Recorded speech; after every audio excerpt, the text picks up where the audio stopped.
आकाशवाणी मुंबई. दीपक वेलणकर प्रादेशिक बातम्या देत आहे. ठळक बातम्या. येत्या 2 वर्षात देशातून नक्षलवाद हद्दपार करण्याचा विश्वास केंद्रीय गृहमंत्र्यांकडून व्यक्त. राष्ट्रवादी काँग्रेसमध्ये कुठलाही वाद नसल्याचा शरद पवार गटाचा केंद्रीय निवडणूक आयोगापुढे दावा. पुढची सुनावणी सोमवारी. मुंबईत इमारतीला लागलेल्या आगीत 7 जणांचा मृत्यू. केंद्र आणि राज्य सरकारकडून आर्थिक मदत जाहीर.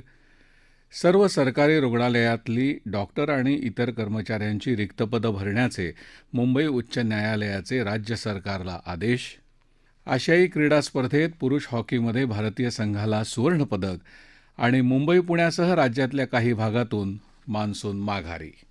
येत्या 2 वर्षात देशातून नक्षलवादाचा पूर्ण नायनाट करू अशी घोषणा केंद्रीय गृहमंत्री अमित शहा यांनी केली आहे. नक्षल प्रभावित राज्यांच्या मुख्यमंत्र्यांसोबत नक्षलवादासंदर्भात झालेल्या बैठकीत ते बोलत होते. 2019 पासून यातील बाधित क्षेत्र कमी होत आहे. आम्ही निमलष्करी दलाच्या 195 नवीन शिबिरांची स्थापना केली. आणखी 44 नवीन शिबिरं स्थापन केली जातील, अशी माहिती शहा यांनी दिली. नक्षलवाद्यांचा प्रतिबंध करताना दुसरीकडे गेल्या वर्षभरात नक्षलग्रस्त भागात विविध विकासाच्या योजना परिणामकारकपणे राबवल्या जात आहेत. त्यामुळे गडचिरोलीसारख्या भागातला नक्षलवाद पूर्णपणे संपवण्यात आम्ही लवकरच यशस्वी होऊ, असा विश्वास मुख्यमंत्री एकनाथ शिंदे यांनी व्यक्त केला आहे. नवी दिल्लीतल्या बैठकीनंतर ते वार्ताहरांशी बोलत होते. समाजमाध्यमांच्या आधारे शहरी नक्षलवाद फोफावतो आहे. त्याला रोखण्यासाठी एक सक्षम यंत्रणा निर्माण करण्याची गरज त्यांनी व्यक्त केली. नक्षलवाद्यांना मिळणारं अर्थसहाय्य थांबवण्यासाठी ईडी, आयकर विभाग तसंच वित्तीय गुप्तचर विभागांचा एक संयुक्त गट तयार करून याची सखोल चौकशी करावी, अशी विनंतीही या बैठकीत केल्याचं मुख्यमंत्र्यांनी सांगितलं. आपत्कालीन परिस्थितीत लष्कराप्रमाणेच ऑपरेशन आणि बचाव कार्यादरम्यान रात्री हेलिकॉप्टर उतरवण्याची परवानगी मिळावी, या भागात रेल्वे सुरू करावी, असंही ते म्हणाले. गडचिरोलीमध्ये रेल्वेचं नेटवर्क जर उभं राहिलं तर मोठ्या प्रमाणावर विकास होईल आणि उद्योग येतील. असलेले उद्योग जे आहेत त्यांना मोठ्या प्रमाणावर फायदा होईल आणि तिथल्या लोकांचा विकास होईल आणि नक्षलवादाला मोठा फटका बसेल. राष्ट्रवादी काँग्रेसमध्ये कुठलाही वाद नाही. शरद पवार हेच पक्षाचे राष्ट्रीय अध्यक्ष असल्याचा दावा शरद पवार यांच्या गटानं आज केंद्रीय निवडणूक आयोगासमोर सुनावणीत केला. पक्षाचे 99% कार्यकर्ते शरद पवार यांच्यासोबतच असल्याचा दावा केल्याचं वकील अभिषेक मनु संघवी यांनी सुनावणीनंतर वार्ताहरांना सांगितलं.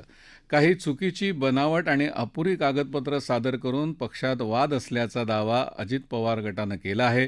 पक्षाची घटना त्यांना पाळायची नाही. आमदार आणि खासदारांच्या समर्थनाच्या जोरावर पक्षाचं नाव आणि निवडणूक चिन्हावर केलेला दावा शिवसेनेच्या प्रकरणात सर्वोच्च न्यायालयानं मान्य केलेला नसल्याचं सिंघवी यांनी आयोगाला सांगितलं. अजित पवार गटासोबत असलेल्या आमदार खासदारांना मिळालेली मतं ग्राह्य धरून निर्णय द्यावा, हा दावा आश्चर्यकारक असल्याचं सिंघवी म्हणाले. या प्रकरणी पुढची सुनावणी सोमवारी होणार असून यावेळी अजित पवार गटाचं म्हणणं ऐकून घेतलं जाईल. मुख्यमंत्री एकनाथ शिंदे यांच्यासह शिवसेनेच्या 16 आमदारांच्या पात्रतेच्या मुद्द्यावर सर्वोच्च न्यायालयात 3 नोव्हेंबरला सुनावणी होणार आहे. विधानसभा अध्यक्ष अपात्रतेच्या याचिकेवर निर्णय घेण्यात वेळकाढूपणा करत असल्याचा आरोप करत उद्धव ठाकरे गटाचे आमदार सुनील प्रभू यांनी सर्वोच्च न्यायालयात धाव घेतली होती. विधानसभा अध्यक्षांनी या प्रकरणाच्या सुनावणीचं वेळापत्रक जाहीर केलं आहे. मुंबईत गोरेगाव इथे उन्नत नगर परिसरात पहाटे एका इमारतीला आग लागून झालेल्या दुर्घटनेत 7 जणांचा मृत्यू झाला तर 51 जण जखमी झाले. यातल्या 5 जणांची प्रकृती चिंताजनक आहे. पहिल्या मजल्यावर अडकलेल्या 30 रहिवाशांना सुखरूप बाहेर काढण्यात आलं आहे. मृतांच्या कुटुंबियांना प्रत्येकी 5 लाख रुपये मदत मुख्यमंत्री एकनाथ शिंदे यांनी जाहीर केली असून जखमींच्या उपचाराचा खर्च देखील राज्य सरकार करणार आहे. प्रधानमंत्री नरेंद्र मोदी यांनी या दुर्घटनेबद्दल तीव्र शोक व्यक्त केला आहे. केंद्र सरकार मृतांच्या कुटुंबियांना 2 लाख रुपये तर जखमींना प्रत्येकी 50,000 रुपये अर्थसहाय्य करणार आहे. सरकारी रुग्णालयांमध्ये डॉक्टर आणि सहाय्यक कर्मचाऱ्यांची कोणतीही पदं रिक्त राहता कामा नयेत, असे सक्त निर्देश मुंबई उच्च न्यायालयानं राज्य सरकारला दिले आहेत. 2 सरकारी रुग्णालयांमध्ये नुकत्याच मोठ्या संख्येनं झालेल्या रुग्णांच्या मृत्यूची स्वतःहून दखल घेत न्यायालयानं सरकारला नोटीस बजावल्यानंतर आज मुख्य न्यायाधीश न्यायमूर्ती डी.के. उपाध्याय आणि न्यायमूर्ती आरिफ डॉक्टर यांच्या खंडपीठापुढे सुनावणी झाली. महाराष्ट्र वैद्यकीय साहित्य खरेदी प्राधिकरणाच्या मुख्य कार्यकारी अधिकाऱ्यांची नियुक्ती 2 आठवड्याच्या आत करण्याचे निर्देशही खंडपीठानं राज्याला दिले आहेत. मृत्यू झालेल्या रुग्णांपैकी बहुतांश रुग्ण अत्यंत गंभीर अवस्थेत या रुग्णालयामध्ये दाखल झाले होते. या सरकारच्या उत्तरावर न्यायालयानं नाराजी व्यक्त केली. या प्रादेशिक बातम्या आकाशवाणीच्या मुंबई केंद्रावरून देत आहोत. भारतीय रिझर्व्ह बँकेनं वित्त आणि पतधोरणाचा द्वैमासिक आढावा आज प्रसिद्ध केला. या आढाव्यात व्याजदरात बदल झालेला नाही. गेल्या 3 आढाव्यांमध्येही व्याजदर बदलले नव्हते. 2023-2024 या वर्षासाठी रिझर्व्ह बँकेनं स्थूल राष्ट्रीय उत्पादन वाढीचा दर 6.5% राहील असा अंदाज वर्तवला आहे. महिलांच्या हक्कांसाठी लढा देणाऱ्या मानवाधिकार कार्यकर्त्या नर्गिस मोहम्मदी यांना यंदाचा नोबेल शांतता पुरस्कार जाहीर झाला आहे. नर्गिस मोहम्मदी इराणच्या नागरिक असून सध्या त्या तुरुंगवासात आहेत. मलकापूरवरून छत्रपती संभाजीनगरकडे जात असलेली एसटी बस बुलढाणा धाड रस्त्यावरील दुधा घाटात कोसळल्यामुळे 12 ते 13 प्रवासी जखमी झाले. घाटात कोसळल्यानंतर 20 ते 25 फुटावर एका झाडावर अडकल्यामुळे मोठा अनर्थ टळला. स्थानिकांच्या मदतीनं जखमींना आणि अन्य प्रवाशांना बसच्या बाहेर काढण्यात आलं आहे. चीनमध्ये सुरू असलेल्या आशियाई क्रीडा स्पर्धेत भारतानं ऐतिहासिक कामगिरी करत आत्तापर्यंत 95 पदकं पटकावली आहेत. यामध्ये 22 सुवर्ण, 34 रौप्य आणि 39 कांस्य पदकांचा समावेश आहे. हॉकीच्या अंतिम सामन्यात आज भारताच्या पुरुष संघानं जपानचा 5-1 पराभव करत सुवर्णपदक जिंकलं. कुस्तीमध्ये 62 किलो वजनी गटात सोनमनं चीनच्या लाँगजियाचा 7-5 पराभव करत कांस्य पदक पटकावलं. 75 किलो वजनी गटात किरण बिश्नोईनं मंगोलियाच्या अर्जुन जरगाल गनबतला 6-3 नमवत कांस्य पदक जिंकलं. तर पुरुषांच्या 57 किलो वजनी गटात अमननं लिऊ मिंगूला 11-0 हरवत कांस्य पदक जिंकलं.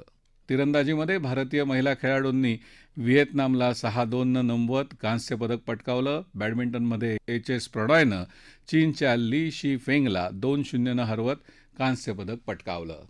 नैऋत्य मोसमी पाऊस मुंबई पुण्यासह रायगड, विदर्भ, मराठवाडा आणि मध्य महाराष्ट्राच्या काही भागातून आज माघारी फिरल्याचं हवामान विभागानं जाहीर केलं. येत्या 2-3 दिवसात राज्याच्या आणखी काही भागातून हा पाऊस माघारी फिरेल.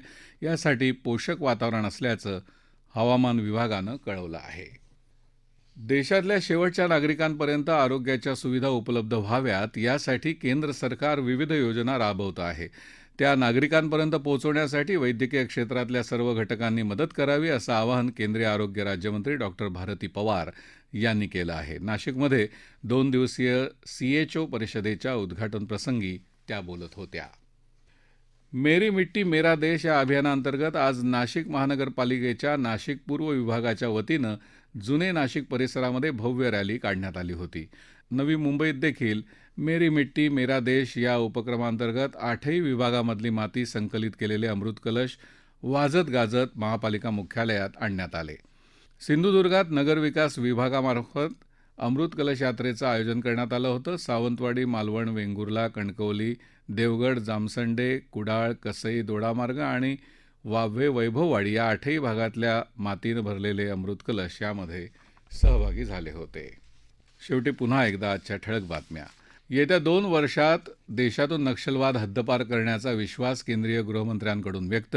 राष्ट्रवादी काँग्रेसमध्ये कुठलाही वाद नसल्याचा शरद पवार गटाचा केंद्रीय निवडणूक आयोगापुढे दावा. पुढची सुनावणी सोमवारी. मुंबईत इमारतीला लागलेल्या आगीत 7 जणांचा मृत्यू. केंद्र आणि राज्य सरकारकडून आर्थिक मदत जाहीर. सर्व सरकारी रुग्णालयातली डॉक्टर आणि इतर कर्मचाऱ्यांची रिक्त पदं भरण्याचे मुंबई उच्च न्यायालयाचे राज्य सरकारला आदेश. आशियाई क्रीडा स्पर्धेत पुरुष हॉकीमध्ये भारतीय संघाला सुवर्णपदक आणि मुंबई पुण्यासह राज्यातल्या काही भागातून मान्सून माघारी. याबरोबरच हे प्रादेशिक बातमीपत्र संपलं. नमस्कार.